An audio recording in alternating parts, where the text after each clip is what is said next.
So I actually filmed this a little while ago, a few weeks ago, and I filmed it on a Sunday after a week that had been really stressful for me.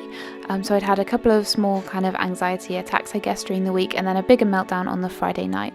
And so a lot of what you see here is me re-regulating, I suppose. So I kind of started the day with some Bible study, which is something that I find really grounding and really important to me. And then kind of do some art for a bit. I really find art relaxing, and then I went out and did some swimming with a friend, and then like there was a bit of shopping in there, which I don't really find re-regulating or relaxing, but it needed to be done, and I think I kind of, you can see like from the things that I bought, like red things to do with bears, like it is things that I find really important to me, I guess, things that I'm super interested in, and really like, and then like I finished the day just doing a jigsaw, starting a whole new one. So yeah, you can kind of see that in here, but I just wanted to talk a bit about the anxiety and the stress in this video, because it all stemmed from a kind of increase of uncertainty.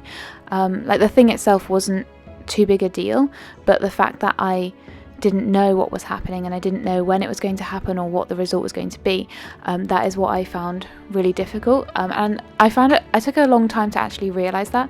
Like it was to do with my cello arriving, which you may have seen in my other videos, and it was supposed to be delivered and then it wasn't, and so on, and this kept repeating, and I was kind of like anxious for when it would arrive or when what I would need to do if it didn't. But I noticed that like the feelings that I was having, like the feeling sick, the feeling like my lungs were shrinking and I couldn't breathe, or becoming distracted and so on, like that always happened at the moment that I realised that reality was veering away from what had been on my plan, and what I'd expected to happen.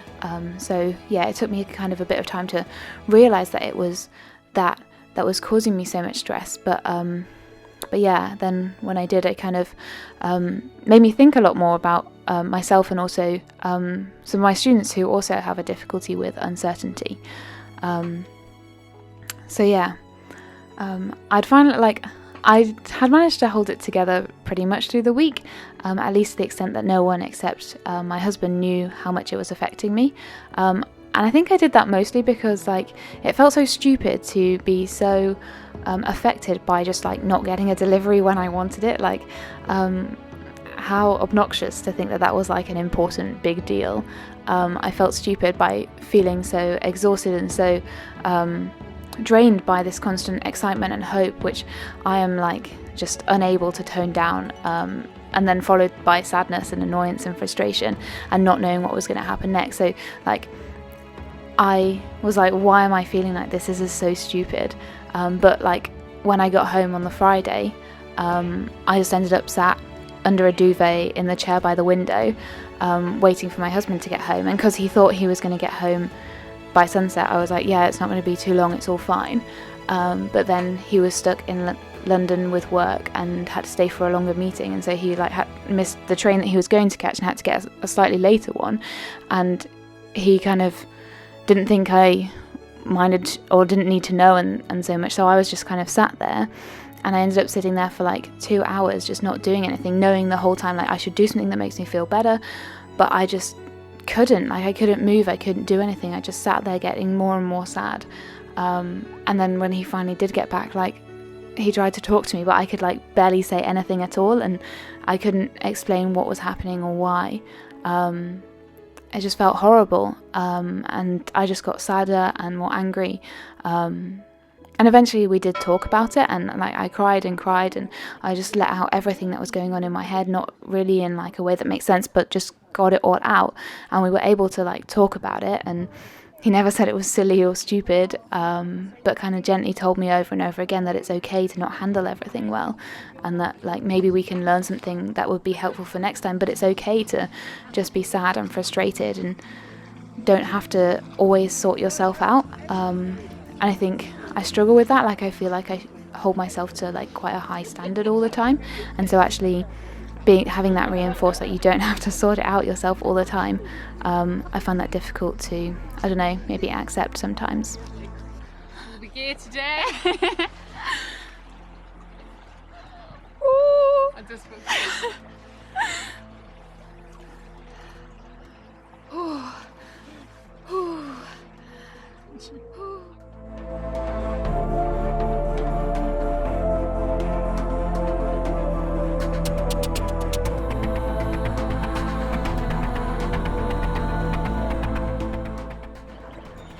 Alright, let's go for it.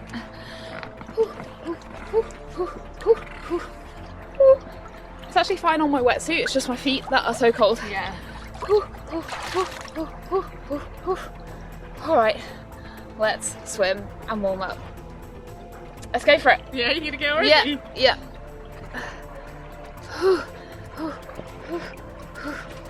I'm not quite ready yet. See, on my wetsuit I can't feel it at all. Oh wait, the zip. I sometimes feel like that's worse as well because it's like a little trickle, whereas if you just have your body acclimatized. My feet are so cold. Okay.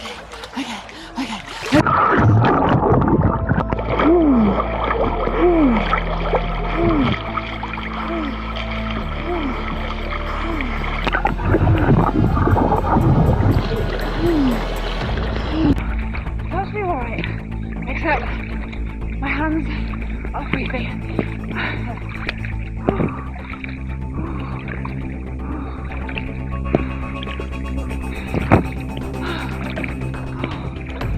Get some water gloves if I want to do that.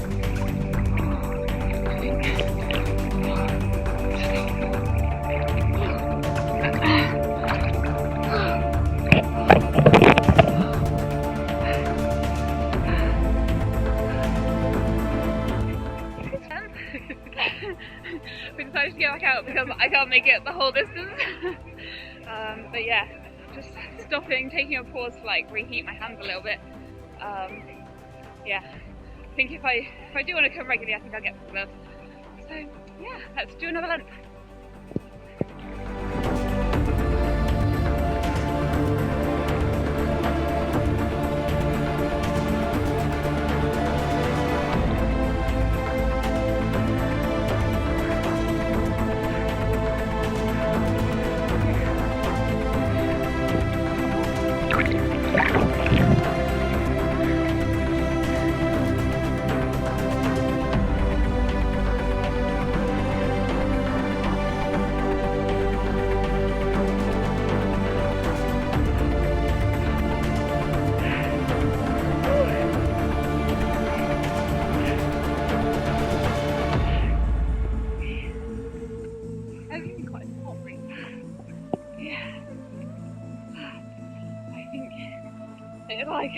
It'll be hard to not feel hot to my current body. Cute Christmas tree.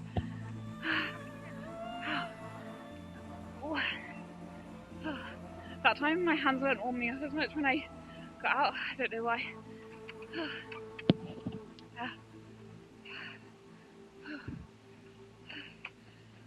The real reason I came.